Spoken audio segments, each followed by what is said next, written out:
हासिल है। एक बात भी नई अंदाज से होगी। बातें तो सारी आपके दिमाग में अल्लाह ने डाल के भेजी। ये जब आपके दिमाग की बात को दलील मिलती है तो आप सुभान अल्लाह बोलते हैं। फितरी तौर पर, पैदाइशी तौर पर आप पहले से ही इन बातों पर यकीन रखते हैं, और जब उन बातों पर दलील मिलती है, लहजा मिलता है, लफ्ज मिलता है, तो आप बेसाख्ता कहते हैं सुभान अल्लाह। वो सुभान अल्लाह मेरी तारीफ में नहीं कह रहे, वो सुभान अल्लाह आप अल्लाह की तारीफ करते हुए कहते हैं, या अल्लाह तू कैसा मुनज़्ज़ा बाबरकत है कि जिसकी तलाश में था मुझे मिल गया, मुझे दलील ढूंढ रहा। सलवात पढ़े मोहम्मद व आले मोहम्मद।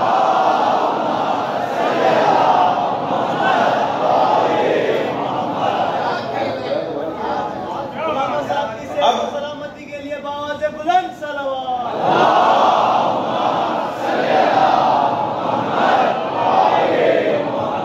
अब वो जो रसूल नबी उम्मी की इत्तबा करने वाले लोग हैं, उन्हें दावत दी जा रही है कि वो उस नूर की इत्तबा करें जो नबी के साथ नाज़िल हुआ। उस नूर की इत्तबा करें। वो नूर कौन सा है? मेरे मौला नबी ने हमारी रहनुमाई फरमा दी, अना व अली मिन नूर वाहिद। मैं और अली एक ही नूर के दो पहलू हैं। इस तरफ से देखोगे अली नजर आएगा, उस तरफ से देखोगे नबी नजर आएगा। ये एक हकीकत के दो जलवे। और अजीज़ान गिरामी, जिस नबी का साया नहीं था उसी के साये को अली कहते हैं। सिर्फ 30 साल के लिए ज़ाहिरी जुदाई हुई, 30 साल के लिए ज़ाहिरी जुदाई हुई। सरकार में और मौला अली में थके तो नहीं है। सरकार दो जहां में और मौला अली में सिर्फ 30 साल के लिए ज़ाहिरी जुदाई हुई। आपका कोई प्यारा, आपका कोई महबूब, आपका कोई पक्का सच्चा दोस्त अगर आपसे दूर हो जाए और मालूम हो वो आ रहा है,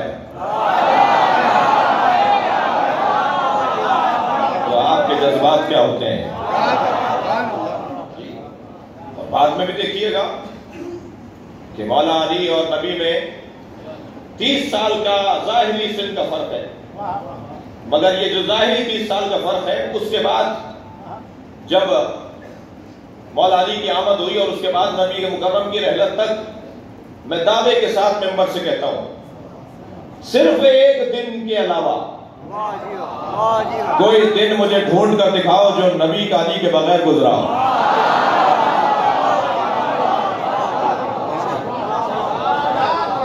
और जब एक दिन के लिए भी सरकार ने मौला अली को अपने आप से दूर किया तो फरमाया, अमा तरज़ा अन तकूना मिन्नी बिमंज़िलता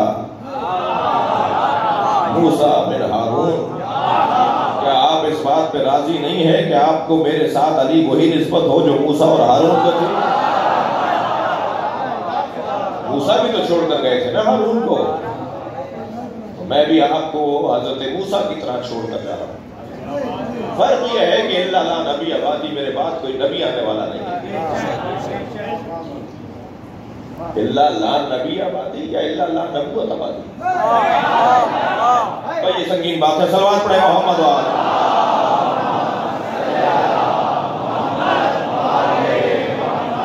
सलवात पढ़ लेना मोहम्मद व आले।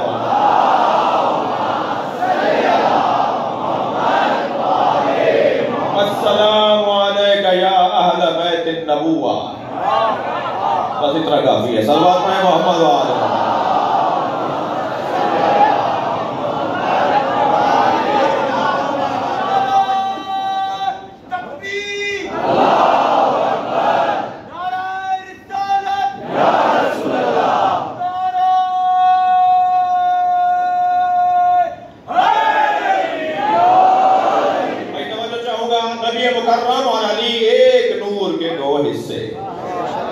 मैं और और अली एक नूर के दो हिस्से हैं, अना व अली मिन नूर वाहिद।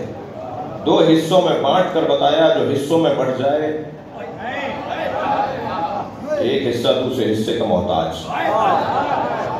दूसरा हिस्सा पहले हिस्से का जरूरतमंद है, और जो जरूरतमंद हो जाए वो समद नहीं होता, और जो समद ना हो वो अल्लाह नहीं होता। लिहाजा ये जुज के साथ नबी को और अली के साथ जोड़ दिया। और अगर किसी को ये समझ में ना आए कि ये क्या कह दिया कि मैं और अली एक नूर के दो हिस्से हैं, तो लोगों को समझाने के लिए और बात आसान कर दी। अना व अली, मैं और अली का मसले रोज मिनल कमीज का मसले जसद मिनल रास। मैं और अली ऐसे ही हैं जैसे सर और जिस्म। अली मेरा सर है, मैं अली का जिस्म हूं, और बदन हमेशा सर से पहचाना जाता है। तो मैं अगर मारफत मुस्तफा हासिल करनी है तो अली के बगैर हासिल नहीं होगी। हर एक को उसके मिजाज और उसके दिमाग और उसकी ज़हनियत के मुताबिक सरकार दो जहां समझा रहे हैं। मक्कातुल मुकर्रमा में दाखिल हो रहे हैं। दाखिल होते हुए कुछ लोगों को देखा, कुछ लोगों ने कि अली के गिर्द हल्का बनाए हुए हैं, तो हसद के मारे सरकार के सामने आकर कहने लगे कि लोग काबे को छोड़कर अली की तरफ जा रहे हैं।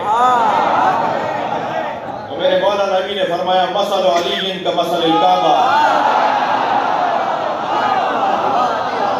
अली की मिसाल खाना काबा जैसी है। यदूर वला युदार, सब काबे के गिर्द चक्कर काटते हैं, काबा किसी के गिर्द चक्कर नहीं काटता।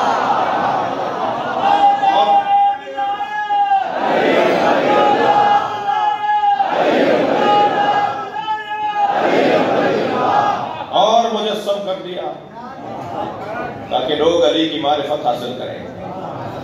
ये सिलसिला तशबीहात और तजसीमात यहां तक पहुंची कि एक मर्तबा फरमाया, अलीयुन माल कुरान वल कुरान मा अली। अली कुरान के साथ है और कुरान अली के साथ है। ये माइयत का मतलब कैसे समझेंगे? ये माइयत कहते कैसे हैं? मीम ऐन मा, फिर माइयत मीम ऐन या ते। ये माइयत का मतलब क्या है? अजीज़ान गिरामी, ये एक कैफियत का नाम है। हैदराबाद का मजलिस सुनने वाला मजमा, ये एक कैफियत का नाम। सबसे पहले तो कैफियत शुरू होती है मोहब्बत की। मोहब्बत में शिद्दत आ जाए तो मिन्नियत, मिन्नियत कमाल पर पहुंचे तो माइयत। ये माइयत, हमराही, साथ चलना, साथ होना, ये कम दर्जा नहीं है। कब कहा है कि सन मसलन 11 हिजरी के बाद अली कुरान के साथ है? कब कहा है सन 40 हिजरी के बाद कुरान अली के साथ है? जब से कुरान है अली साथ है, जब से अली है अली कुरान के साथ है। ये मैं मौला अली की बात कर रहा हूँ। इमाम हसन और इमाम हुसैन ऐसे ही है। इन्ना आखिर हुसैन, मेरे मौला हसन मौला हुसैन के लिए फरमा रहे हैं, इन्ना आखिर हुसैन कद आलमुना इल्मन, हम सबसे ज्यादा, कौन कह रहा है? इमाम हसन इमाम हुसैन के लिए। इन्ना आखिर हुसैन कद आलमुना इल्मन, मेरा भाई हुसैन हम सबसे बड़ा आलिम है। बोलने वाला कोई खतीब नहीं है, बोलने वाला कोई सहाबी मोहतरम नहीं है, बोलने वाला वो है जो हुसैन का भी इमाम है।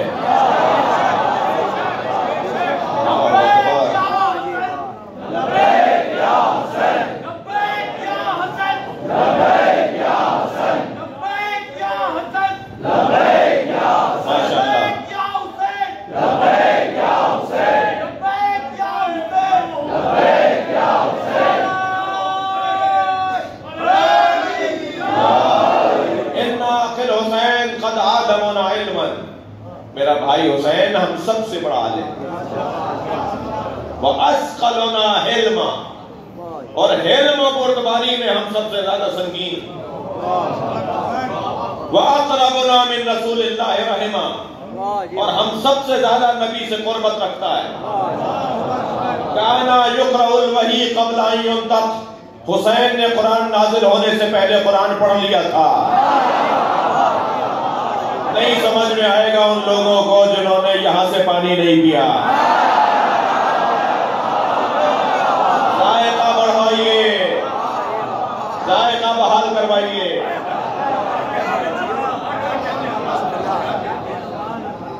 एक साहब कहने लगे उन्हें समझ में नहीं आएगा, हमें तो समझ में आए। इंशाल्लाह क्लास में हाजिरी बराबर रखो तो समझ में आएगा।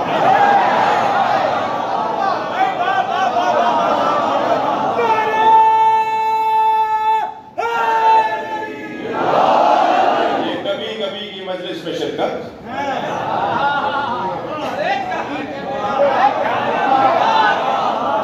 ये साल भर में मुहर्रम की मजलिस, और मुहर्रम की मजलिसों में भी पहले अशरे के बाद फिर छुट्टी, और बाद लोग तो पहले अशरे के अंदर भी 8 और 9 और 10 मुहर्रम को आते हैं, इसलिए कि टाइम ही नहीं था। जो सिर्फ 2 दिन का शिया हो वो तवक्को कर रहा है कि बात समझाई नहीं,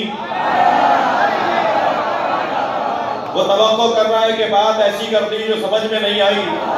तो भाई अपनी हाजिरी रजिस्टर जाके देखो, हमारी हाजिरी अगर पूरी है तो समझ में आएगा, घंटेदार अज़ादारों को समझ में नहीं आएगा। सलवात पढ़ेंगे मोहम्मद व आले मोहम्मद।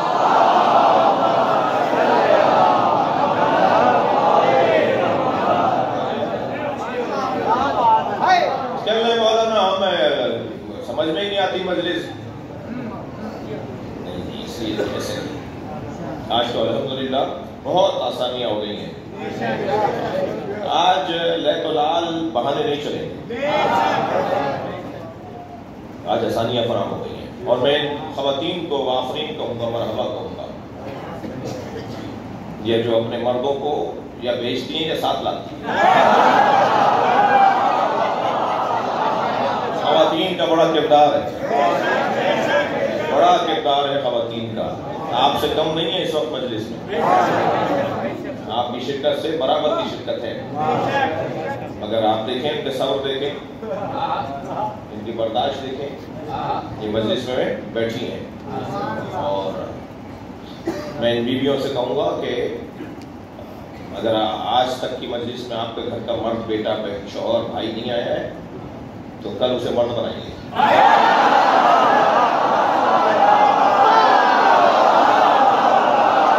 सलवात पढ़ेगा मोहम्मद व आले मोहम्मद।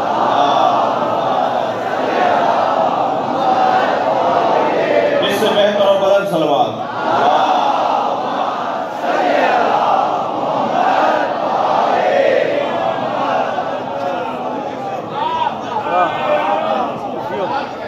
तवज्जो है, सरकार मौला अली की उस नूर की मारिफत करवा रहे हैं जो नबी के साथ नाज़िल हुआ है।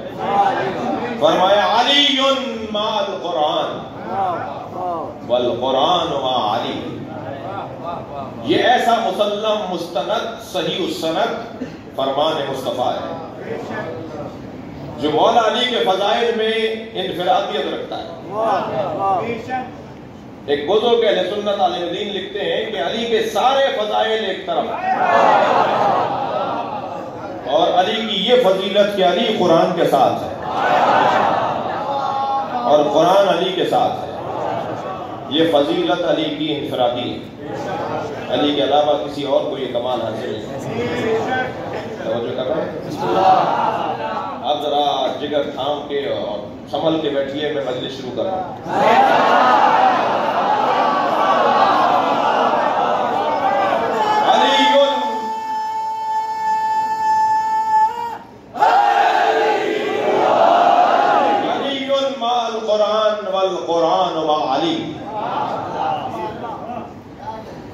कुरान अल्फाज का मजमुआ है, कलाम इलाही का हसीन मजमुआ है। कुरान पढ़ने की किताब है, रखने की किताब नहीं है।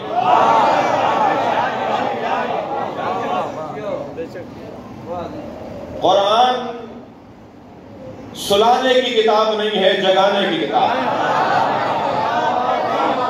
कुरान कब्रों पे पढ़ने की किताब नहीं है,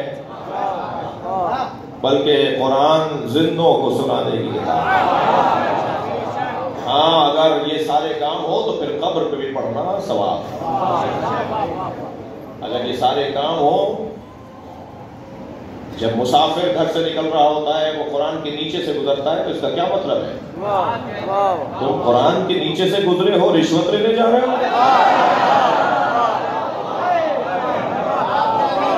तुम कुरान के साए से निकले हो और भाई पर मुकदमा करने जा रहे हो? कुरान के नीचे से तो गुजारा ही इसलिए था कि कुरान के खिलाफ ना जाना। कुरान पढ़ने की किताब है, कुरान अमल करने की किताब है। कुरान का इतनी ऊंची ताक में नहीं रख दो कि हाथ ही ना पहुंचे। मालूम वाली सीढ़ी रखनी पड़ेगी, कुर्सी रखनी पड़ेगी।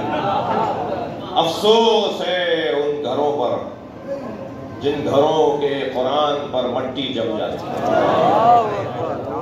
खिलाफ मट्टी में हो जाता है। ये मट्टी का जमना बता रहा है कि इन्होंने 1 महीने से उठाए नहीं। अगर ये रोजाना उठा रहे होते तो मट्टी न जमती। वजह है, फिर मैं सिंध में मजलिस पढ़ रहा हूँ। सिंधियों की खूबियों में से खूबी यह है कि कुरान का एहतराम सिंधियों में हर कौम से ज्यादा है। और बाद औक़ात तो एहतराम में इतना इफराती हो गए, बाद औक़ात कुरान के एहतराम में इतने इफराती हो गए कि बच्चियों की शादियां भी कुरान से कर दी। ये इफराती लोग, ये कुरान से नाशना लोग। सिंधियों के यहाँ जो खूबियां हैं, उनसे खूबी है कुरान आता है। अगर कोई सिंधी नहीं रहा तो सिंधी हो जाए। कुरान आता है तो ये खड़े हो जाते हैं। और कौमों में आप जाके देखें, कुरान आता है, बैठे रहते हैं, बैठे बैठे कुरान को लेते हैं। लेकिन सिंधियों की सकाफत का हिस्सा था, बोलिए है। मुझे पता है, मगर आपसे बुलवा रहा हूं ताकि इसमें अमल हो।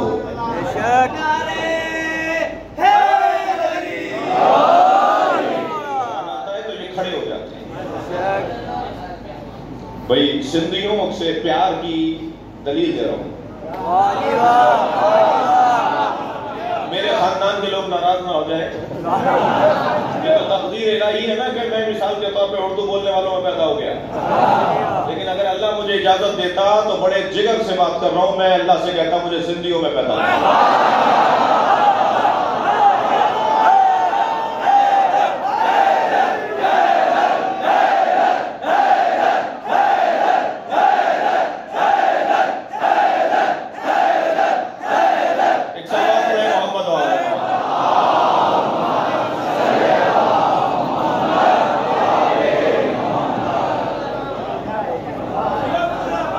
तो डर लग रहा है कहीं आप हैदर की जगह कुछ और नारा ना लगाए। अपने आप में रहिएगा। सलवात पढ़े तो मोहम्मद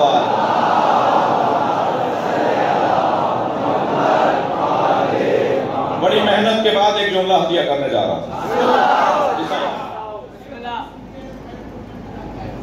हाँ सही हिन तो सिंधी आया पर जेकी शनाख्त अल्लाह जो आहे निज़ाम वजालनाकुम शुऊबन व क़बाइला लिताअरफू,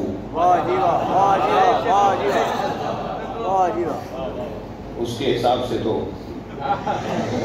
कोई भाई पंजाबी बैठा होगा, कोई मिसाल उस हिसाब से, वरना असल असां सिंधी आहियूं।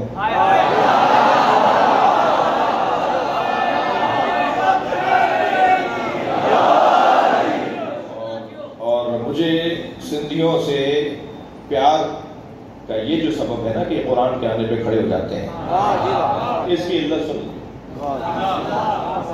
कोई कौम परस्त यहाँ ना बैठा होगा। ये जो कुरान के आने पे खड़े हो जाते हैं, ये कुरान के जो आने पे खड़े हो जाते हैं, तो मेरे दिल से ये मेरा नजरिया है, ये इसलिए खड़े हो जाते हैं कि कुरान अली के साथ है।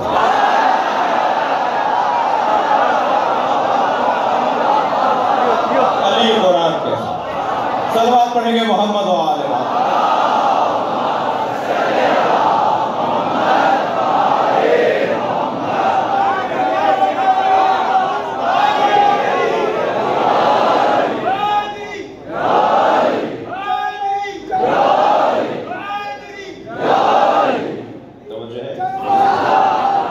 नबी मौला फरमा रहे हैं अलीयुन माल कुरान वल कुरान व अली।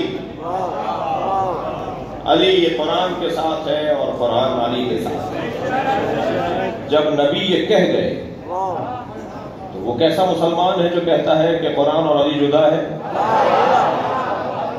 वो कुरान पढ़ता है बगैर अली के, वो कुरान की तफसीर पढ़ता है बगैर अली से पूछे, पूरी तफसीर लिख देता है, 2 कौल भी अली के नहीं लिखता, पूरे कुरान में अली का कौल ही नहीं, पूरी तफसीर में अली का कौल ही नहीं, 10 जिल्दों की तफसीर लिख दी, 1 हदीस भी अली से नहीं।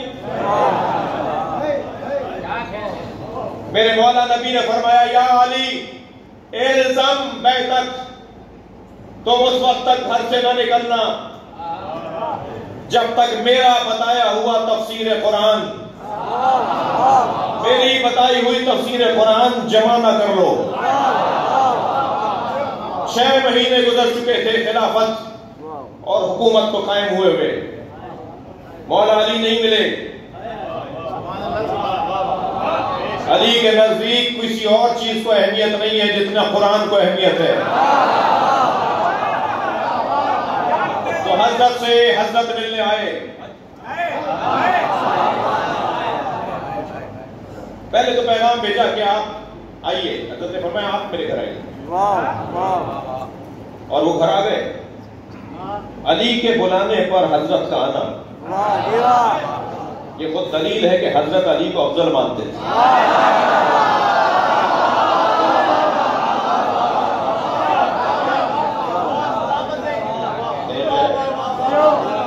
मौला के घर आए और मौला से मिलने के लिए आए, वरना हाकिम हुक्मरान तो जो है बहुत मुश्किल होता है। आए कहने लगे आपको हमारी हुकूमत पसंद नहीं? हज़रत ने फरमाया बात ही नहीं, ये बात ही नहीं। मैंने नबी से अहद किया था कि उस वक्त तक आबादोश पर नहीं दूंगा जब तक कुरान की तफसीर न लिख लूं जो मुझे मेरे मौला ने पढ़ाई। मैं तफसीर कुरान को जमा कर रहा हूं।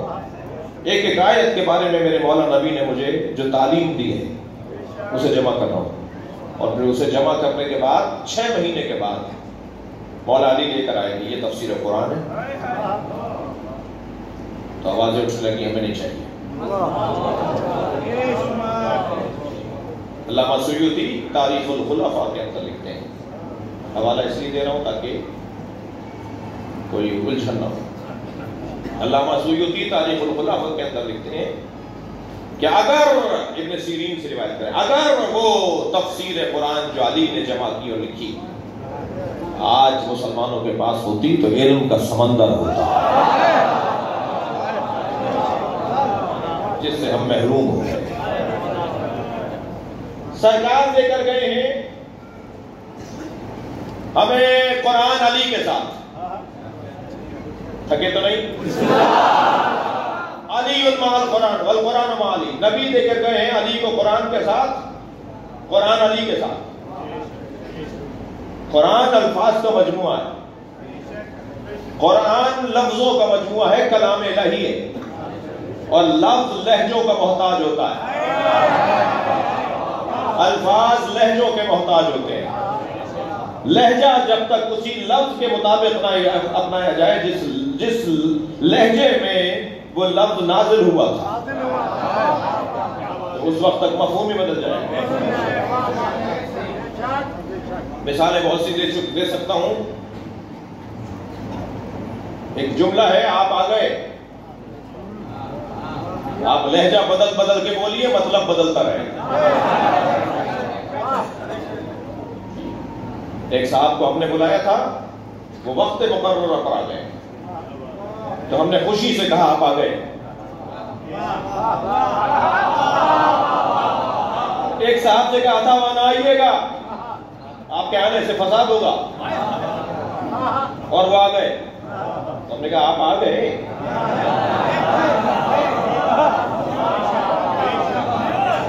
जुमला तो एक ही है, महल बदलने से लहजा बदल रहा है। एक साहब को पता चल गया कि हमारी मूसा काजिम साहब के यहाँ दावत है, और उन्हें जब पता चल जाता है कि खाना है तो वो जरूर आते हैं। तो फौरन वो नजर आए, तो हमने कहा आप आ गए। लहजा बदला इसलिए कि महल बदल रहा है। कुरान अल्फाज का मजमुआ है, कोई वो बोले कि जो लहजे से आशना है। सलवात पढ़ेंगे मोहम्मद वाले बाबा।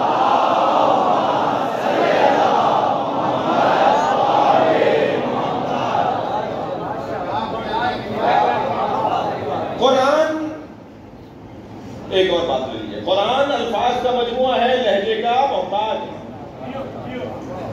कुरान कलाम इलाही है, ला यमस्सुहु इल्लल मुतahharun, इसे सिवाय साहिबान तहारत के कोई समझ नहीं सकता। तो कोई साहिब तहारत हो जो हमें समझाए, कोई साहिब तहारत हो जो हमें बताए। कुरान को मुबय्यन की जरूरत है, कुरान को मुफस्सिर की जरूरत है। कुरान की एक आयत दूसरी आयत से टकराती हुई नजर आएगी अगर मुफस्सिर ना हो। मुफस्सिर बताएगा कि आयत इससे यूं नहीं टकरा रही कि इसके लफ्ज का ये माना इस लफ्ज के इस माना के मुखालिफ है, एक जैसा नहीं है, या मुखालिफ है या एक जैसा है, जहां जैसा समझाना पड़ा। कोई हो कि जो बताए। कुरान बयान है, कुरान मुबीन है, मगर इस मुबीन की तशरीह कौन करेगा? जाने दीजिए मेरे अजीज को। एक सलवात और पढ़ेंगे मोहम्मद।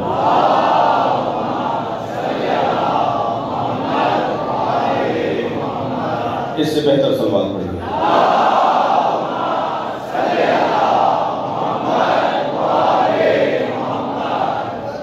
अल्लाह मुझे माफ करे। एक मुफस्सिर चाहिए कुरान, एक मुबय्यिन चाहिए, कुरान समझाने वाला चाहिए। ये मेरा जुमला पुराना है, अलिफ से अनार बे से बकरी वाली किताब के लिए तो उस्ताद चाहिए, कुरान के लिए उस्ताद नहीं चाहिए। पढ़ेगा कोई तो समझाएगा। और फिर कुरान में तो जगह जगह अल्लाह ने को ऐसे कोड वर्ड, ऐसे राजदाराना लहजे को और अल्फाज को इस्तेमाल किया जो हर एक को अल्लाह ऐसा लगता है कि उस वक्त, अच्छा अगर वो लफ्ज नहीं होते ना तो फिर क्या हाल होता जब ये हाल है।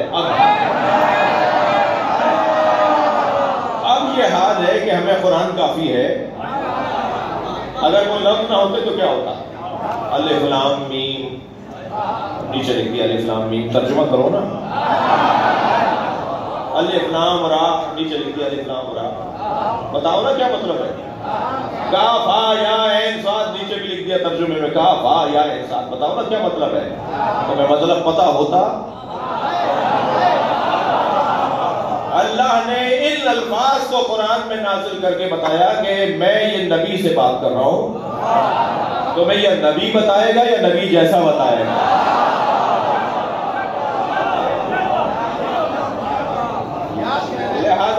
लिहाजा कुरान समझने के लिए नबी अली को छोड़कर है।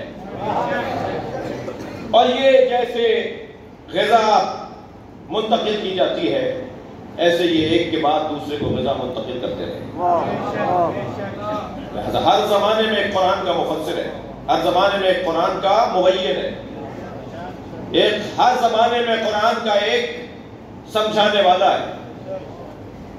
भाई 1200 पर जाके बात खत्म होती, अल्लाह ने 12वें पर जमाने को रोका हुआ। मगर कुरान अपने साहिब से खाली नहीं है, कुरान अपने हामिल से खाली नहीं है, कुरान अपने मुफस्सिर से खाली नहीं है। आज कुरान तन्हा नहीं है, ये नबी ने कहा है भाई। जब नबी ने कहा है तो ये नबी की बात पर यकीन करना है। और थोड़ा सा अपनी बात को रोशन कर देता हूँ।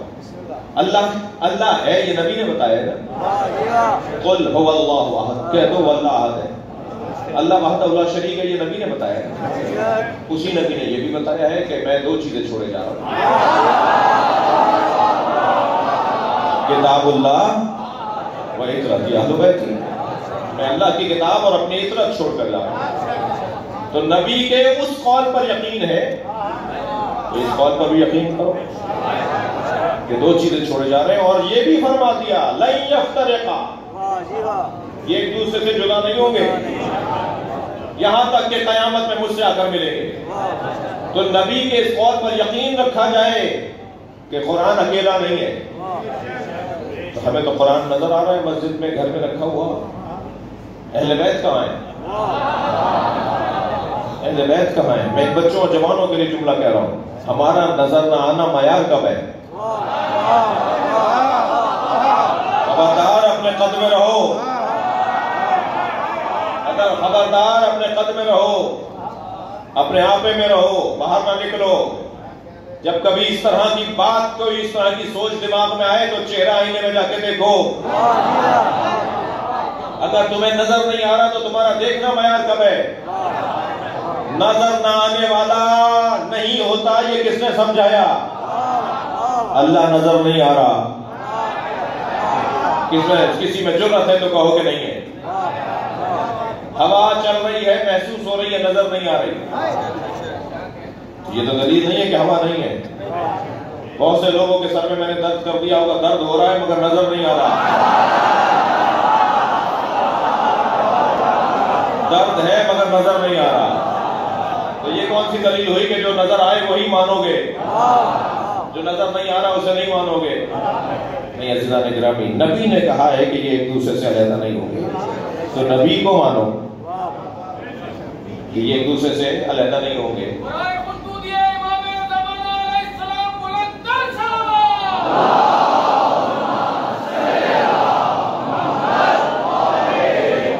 मिसाल अगर सादा हो और सुनी भी हो तो मुझे माफ करेंगे। रबीउल अव्वल का महीना शुरू हो गया है, 8 के बाद आप शादियों में शिरकत करेंगे। दूल्हा बैठा होगा जहां मर्द होंगे, दुल्हन बैठी होगी जहां औरतें होंगी, बीच में कनात लगी हुई है। सारे मर्द दूल्हा को देख देख कर यकीन कर लेंगे कि दुल्हन है, और सारी औरतें दुल्हन को देख देख कर यकीन कर लेंगी कि दूल्हा है। न औरतों ने दूल्हा देखा, न मर्दों ने दुल्हन देखी, मगर एक का होना बता रहा है कि दूसरा है।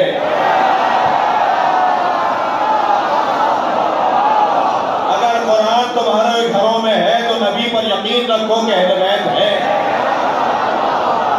सलावत पढ़ेंगे मोहम्मद व आले मोहम्मद।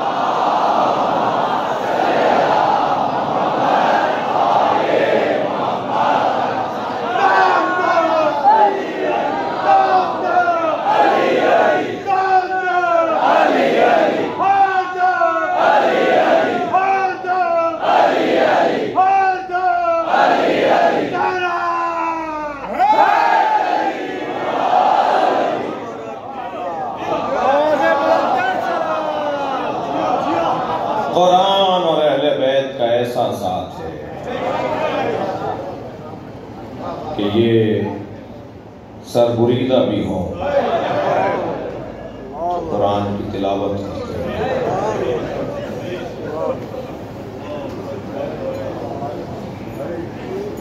या अली, मेरी तदफीन के बाद मुझे छोड़ कर न जाना। सैयदा फरमानी है, बल्कि सारी रात मेरी कब्र पे कुरान पढ़ना।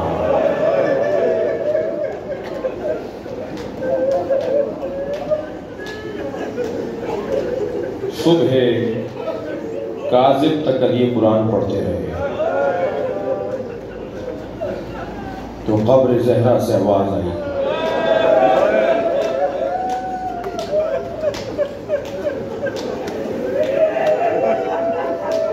अली मेरी ज़ैनब रो रही है।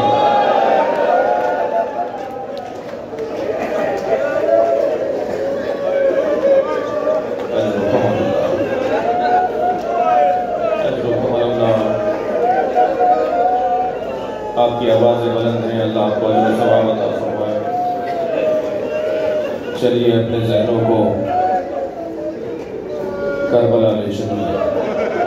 अल्लाह आपके बदन को भी बार बार करबला ले जाए। जब आप मजलिस में बैठते हैं तो मसाइल सुनते पढ़ते हैं तो हम इतनी देर के लिए करबला चले जाते हैं। अज़दारों, कितना प्यार था ज़ैनब और हुसैन में, इसका बयान बहुत मुश्किल है। ये दोनों बहन भाई एक दूसरे के बगैर रहते नहीं थे। जैसे जनाब ज़हरा की आमद पर नबी खड़े हो जाते थे, ऐसे जनाब ज़ैनब की आमद पर हुसैन खड़े हो जाते थे। छोटी बहन है इमाम हुसैन। और रिवायत कहती है कि हुसैन हाथ पकड़ के बोसा देते थे और अपनी जगह बिठाते थे। जब एक दिन बीवी ने पूछा, भाई एक मर्तबा दो मर्तबा आप तो हमेशा मेरे लिए खड़े हो जाते हैं, मेरे हाथों का बोसा देते हैं, मुझे अपनी जगह बिठाते हैं, भाई ऐसा क्यों करते हैं? तो फरमान लगी इन ना के शबीहा तुम मेरी माँ ज़हरा की शबीहा। जब तुम्हें देखो मुझे मेरी माँ ज़हरा याद आती।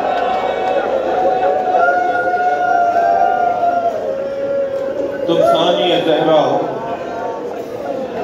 अजरो कमल। जब कभी जनाब ज़ैनब फरमाती थी मुझे नाना की कब्र पे जाना है,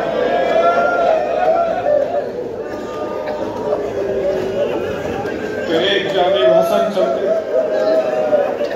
एक तरफ हुसैन चलते। अब्बास तुम आगे चलो, मामा ज़ैनब या तुम पीछे चलो। अब्बास बढ़ते बढ़ते आवाज लगाते रहो, इस रास्ते पे अली की बेटियां।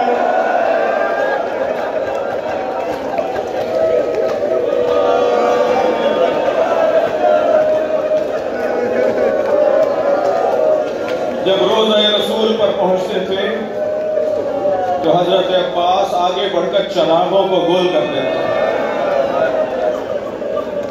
इसलिए कि कहीं ज़हरा किया साया किसी को नजर न। ऐ नबी के चाहने वालों, अली और बतूल की बेटी बता दो।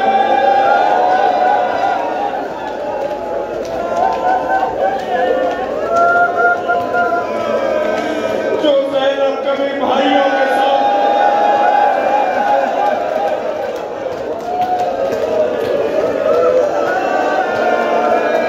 बगैर चादर के ना आती हो,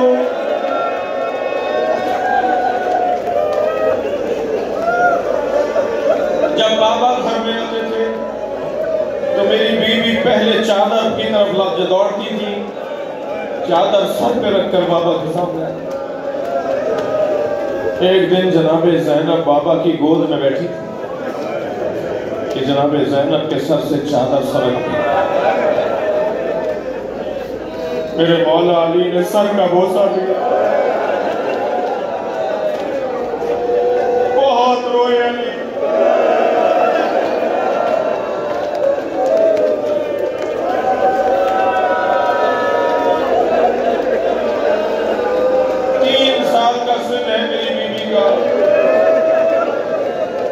नबी रोजाना सुबह की नमाज के बाद दरे ज़हरा पे सलाम करते, सलाम करने आए, दरवाजा खुला, सामने ज़ैनब को खड़े देखा,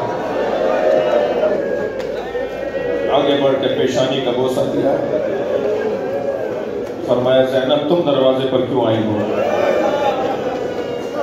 नाना मैंने रात को ख्वाब देखा। अम्मा ज़हरा कहती है नाना से ताबीर पूछो। नबी ने अपनी बच्ची को सामने बिठा लिया। क्या देखा है मेरे लाल? नाना मैंने देखा है सहरा में तन्हा हूं। जो रोने आए अपनी आवाजों को आजाद कर।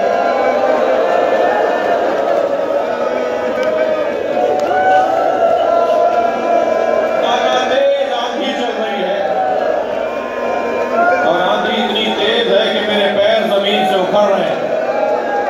मैंने एक दरख्त का सहारा लिया। नाना वो दरख्त आंधी के झोंके से जमीन से उखड़ गया।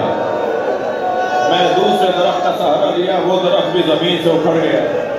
नाना तीसरा दरख्त नजर आया, मैंने उसका सहारा लिया। आंधी तेज थी, आंधी तेज थी, सहरा में आंधी तेज थी, वो दरख्त भी जमीन से उखड़ गया। नाना दूर दूर तक कोई दरख्त नहीं था। तेज आंधी चल रही थी, आंखों में आंसू आने लगे। नबी ने फरमाया मेरी बच्ची रो क्यों रही? नाना दूर दूर तक कोई दरख्त नहीं। आंधी तेज चल रही थी, मेरे सर से चादर उतर गई। नाना ये कैसा ख्वाब है?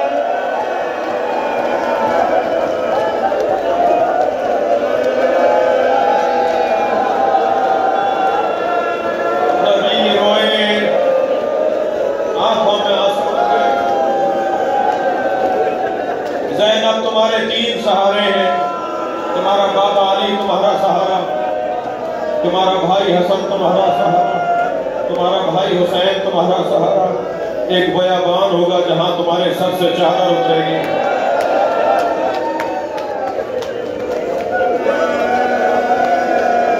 अल्लाह आपको अजर व सवाब अता फरमाए।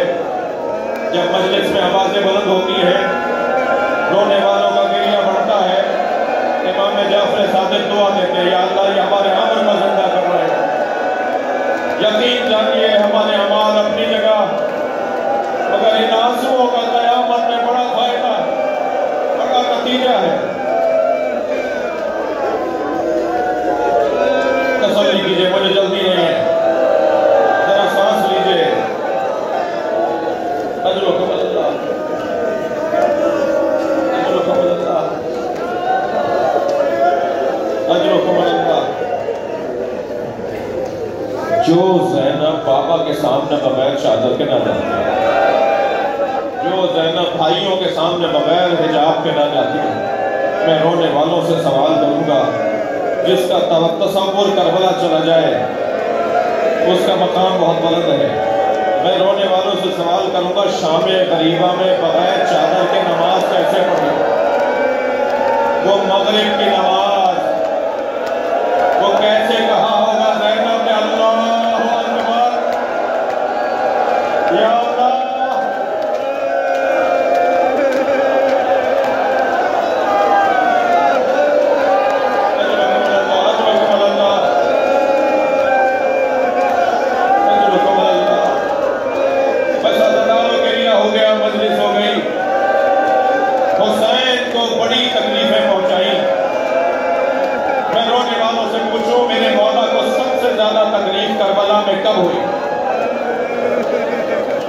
अकबर के लाशे पर, क्या अब्बास के कटे हुए मुबाजुआ पर, क्या अली असगर के नंदे से जनाजे पर? हुसैन कब ज्यादा मुस्तरिब हुए? मौला को सबसे ज्यादा तकलीफ कब हुई? जब हुसैन घोड़े से गिरे। मेरे मौला के बदन में हरकत नहीं थी, शिमर खंजर लेकर बढ़ा। एक सिपाही ने आवाज दी, इतना ठहर जाओ कि रूह परवास कर जाए, फिर हुसैन का गला काट देना। तो इसने मुड़कर देखा और कहा कैसे तय करें हुसैन जिंदा है? बहुत देर पहले हुसैन गिरे थे, हुसैन के बदन में हरकत नहीं है। तो एक और सिपाही की आवाज आई, मैं एक जुमला कहूंगा, अगर हुसैन जिंदा हुए तो उठ के बैठ जाएंगे,